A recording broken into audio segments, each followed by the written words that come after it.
Hey. I know it's been a minute since I did a video, but I've been working on some stuff. So I'm just gonna jump right back into it. If you don't know me, my name is Aziza Kibibi. I am an activist, a chef, a mom, a media personality, a published author. I know I wear many hats. But one of the things that I am most known for as an activist is raising awareness on child molestation, domestic violence, sexual assault, incestuous abuse. And the world, or a lot of people, have learned mostly about me because I was recently featured in an episode of Evil Lives Here on Investigation Discovery. I also have a nonprofit organization called Precious Little Ladies, so people recognize that a lot. And I'm very open and candid about the things that happened to me and how I have been able to live through them, survive them, cope with the PTSDs associated with the trauma that I experienced, and also raised my children who were a result of that abuse. And even that, sometimes I've struggled with that terminology, my children who are the result of rape and incestuous abuse. My children are a result of an assignment by my creator to be their mother. That's what they are a result of. And I am speaking on that because I'm going to just get right into a question that I hear very often, which is, how did I tell my children who their father was? So when it comes to my daughter, I have 4 children for my father. And my eldest daughter, she was 5 years old when I started the process of escaping my father. And that was a slow process. They say that a woman who is abused or in an abusive relationship, and by no means I consider my interaction with my father a relationship. I was his child. He raised me. But in the natural sense, in the romantic sense. But even as someone that was raised with his doctrine, being indoctrinated by him, I knew in my heart what the truth was. And I think that created kind of like, that was a struggle because there was conflicts there. I was homeschooled. I was not allowed to have friends outside of the people that my father assigned or allowed me to interact with, which was very few and far and in between.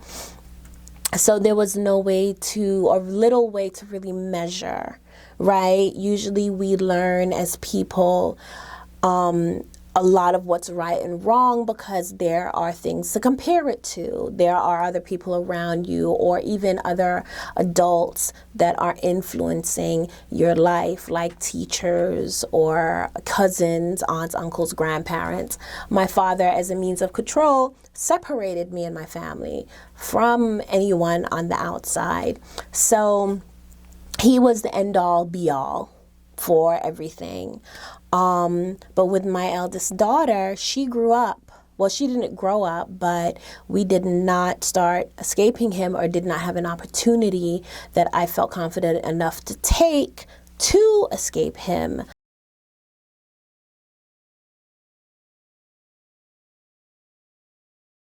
Social services took my children and put them in foster care. So my eldest daughter remembers calling my father daddy, though I don't think she understood. Well, I know she did not understand that we shared a father. So by the time, years later, it took me 3 years to get my children back from foster care. And now I have this beautiful 9-year-old girl, witty, protective of her mommy, asking me every now and then, is grandpa my dad? My caseworkers and my grandparents, who at one period during her time in foster care were her foster parents, my grandmother and my aunt, did teach her that my father was her grandfather. So as far as she knew, as her brain was developing and she started entering puberty, she did not know who her father was. But I think deep down inside, because she remembered calling this man that she was seeing photos of daddy, she kind of suspected. So here I am, a single mom. I was like 26 years old with 4 children, one with disabilities, and my little girl is asking me who her father was. And I told her, I will tell you when you're a little older. Like, I was just like, look, I'll just tell you when you're a little older. My other children were a little too young to, I guess, even really care. They just knew who mommy was. And essentially, I had to build a relationship even with my youngest, because he was a baby when he was taken away from me. But then when my daughter turned 13, I then told her. I didn't voluntarily tell her. She again asked me. Here she is now, a spunky 13-year-old, and she just she knows stuff. And she's like, Mommy, I know this and I know that, and it's time for you to tell me now. So literally, I just told her. So I know women, I have had other survivors reach out to me asking me, well, how did you tell? My daughter is a result of, or my mother, I am a result of, and I'm just learning now as an adult. But how did you tell your child? And the only thing I could say, well, not the only thing, but one thing that I could share is be honest. I believe that communication with children should not be as delicate as people think, especially now with the internet. Children are exposed to so many things way before us as parents even get into the conversation with them. So I always encourage and I support open communication with your children. But I do understand there are some topics that may be a little too serious or harsh or even complicated for a young mind. But I feel like children essentially know when they are ready to handle something. If something piques their interest and they are determined to keep bugging you and asking you to know, then I think that is a good measure for you to share with them. And I don't believe in the perspective. I don't agree with the perspective. I don't see things from the perspective of, parents are like these gods above their children. And, you have to give this persona to them that you are infallible and you can do no wrong and everything that you say and do is right. I don't believe in that, because we are human. We are spiritual beings having a human experience.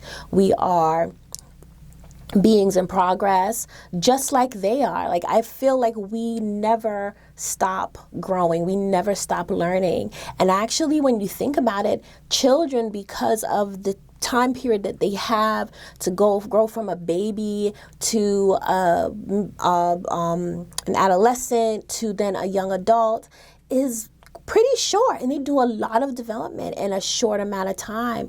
Their brains are growing at rapid rates, and there's stuff going on that we don't even know what is going on in their little bodies.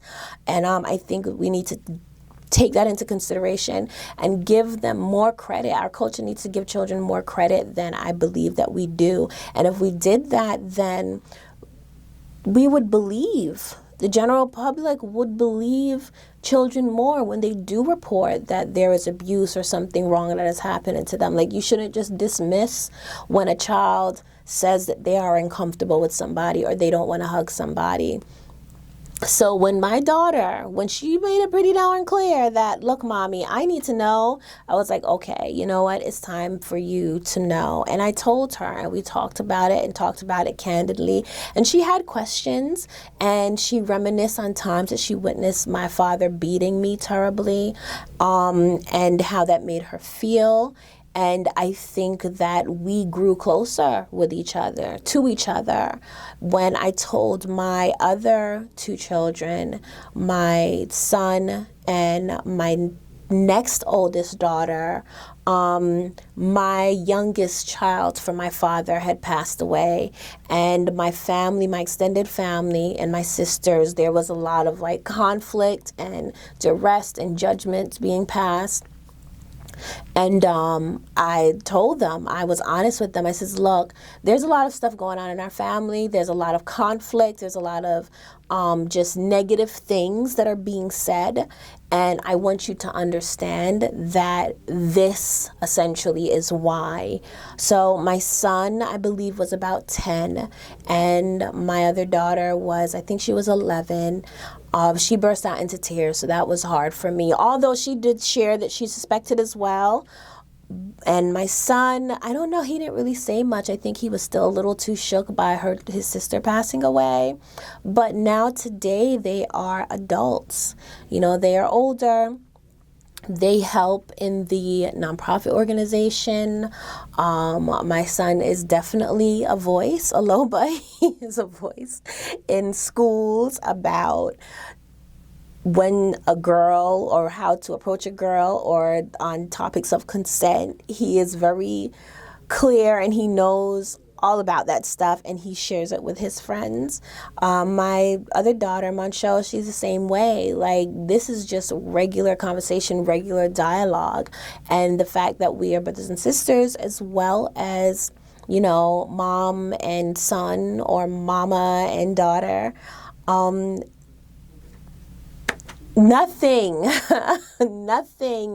is kept away from discussion. Everything, every topic, everything is up for discussion, you know, and it encourages, I think that really has contributed to my relationship with my kids, my relationship with my now adults. Like, wow, I have adults now. I brought these people into the world, and I think it's the better for it. So I do encourage parents to talk more candidly with your children, so you can know what's going on in their lives, and they can feel that they can come to you if there is something that makes them uncomfortable. And that has encouraged me to assign a day called It's Okay to Tell Day, March 16th, where I encourage women, I encourage families and dads as well, to allow their children to say anything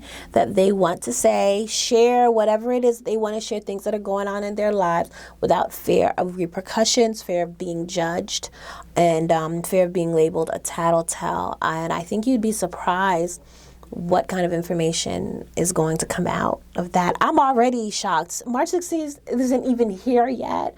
And I told my son about the day, and he was like, what? I can tell you anything without getting in trouble? And I was like, yeah. So that's going to be interesting.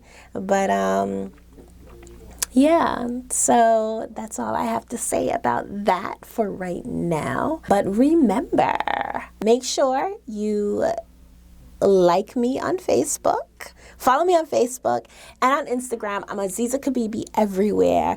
And don't forget to subscribe here on YouTube. If you're watching this on YouTube, don't forget to subscribe and press that bell button so you are notified when I upload other videos, because I'm going to talk about everything. I get questions on a regular basis all the time, and so a lot of them do repeat. So rather than respond to each individual person, I'm just going to do these videos answering questions, and hopefully we can learn a lot. Make sure you comment in the comment box, keep this conversation going, share all that good stuff. But gots to go. See you next time. Bye.